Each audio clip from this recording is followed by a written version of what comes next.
নির্বাচন তো হবেই, 100% হবে। ডক্টর ইউনূস বলেছেন যে কোনো কিছুর বিনিময়ে নির্বাচন হবে। তবে এই নির্বাচন কেমন হবে? এই নির্বাচন পাতানো হবে। আশঙ্কা কার?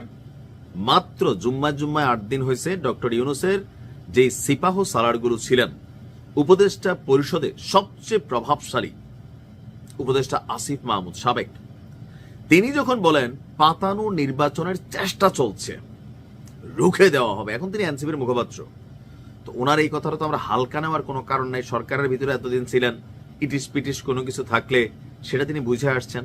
এখন তিনি যখন বলেন পাতানো নির্বাচনের চেষ্টা চলছে, স্বাভাবিকভাবে এটার একটা প্রতিক্রিয়া তৈরি হয়। অপরদিকে জাতিসংঘ বলছে বাংলাদেশের এই নির্বাচনে তাদের পর্যবেক্ষক পাঠানোর কোনো আগ্রহ নেই। কেন?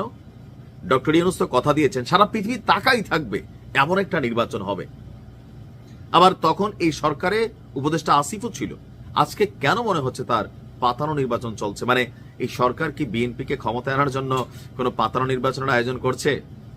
ওনাদের কথায় তো এটাই মনে হয়।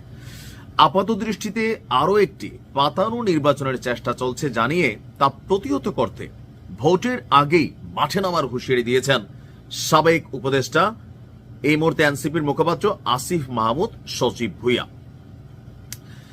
গতকালকে রাজধানীর আগারগাঁওয়ে নির্বাচন ভবনে প্রধান নির্বাচন কমিশনার অর্থাৎ সিইসি এএমএম নাসির উদ্দিনের সাথে একটা বৈঠক ছিল। বৈঠক শেষে গণমাধ্যম কর্মীদের উদ্দেশ্যে তিনি এই তথ্য দেন। তিনি বলছেন যে একটি নির্দিষ্ট দলের প্রতি অর্থাৎ বিএনপির প্রতি প্রশাসনের পক্ষপাতিত্ব দেখা গেছে। জনরায় প্রতিষ্ঠার আগেই সরকারি কর্মকর্তাদের একটি দলের চেয়ারপারসনের সঙ্গে দেখা করতে যাওয়া বাংলাদেশের গণতন্ত্রের জন্য অশনি সংকেত। তবে আবার পুরনো সেটেলমেন্টের পথে গেলে তার রুখে দেওয়া হবে, ভোটের দিন পর্যন্ত অপেক্ষা করা হবে না। এখন আসিফ সরকারে নাই, সে এরকম বক্তব্য দিতে পারে। তার এই বক্তব্যটা এই মুহূর্তে একটা পলিটিক্যাল বক্তব্য, কারণ সে একটা রাজনৈতিক দলের মুখপাত্র। অপরদিকে আপনার রাজনৈতিক বক্তব্য বিভিন্নমুখী হতেই পারে। তার বক্তব্যটা আমরা এনসিপির রাজনৈতিক বক্তব্য হিসাবেই আপাতত ভেবে নিচ্ছি। তবে সরকারের ভিতরে ছিল, সে হয়তো ভালো জানে যে ওইখানে কি ডাল ঘুটানো হয়, কি চালের ভাত পাকানো হয়, সেই চাল কই থেকে আসে।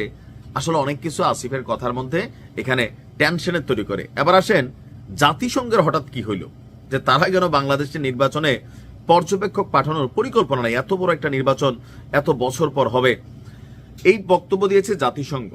গতকালকে নিয়মিত ব্রিফিংয়ে এক প্রশ্নের জবাবে জাতিসংঘের মহাসচিবের মুখপাত্র স্টেফান দুজারিক তিনি বলছেন আসন্ন ত্রয়োদশ জাতীয় সংসদ নির্বাচনে কোনো পর্যবেক্ষক পাঠানোর পরিকল্পনা নেই জাতিসংঘের।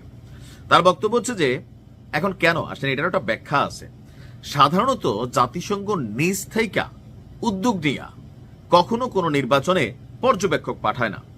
এই ধরনের সিদ্ধান্ত কেবল জাতিসংঘের সাধারণ পরিষদ অথবা নিরাপত্তা পরিষদের ম্যান্ডেট থাকলেই নেওয়া হয়।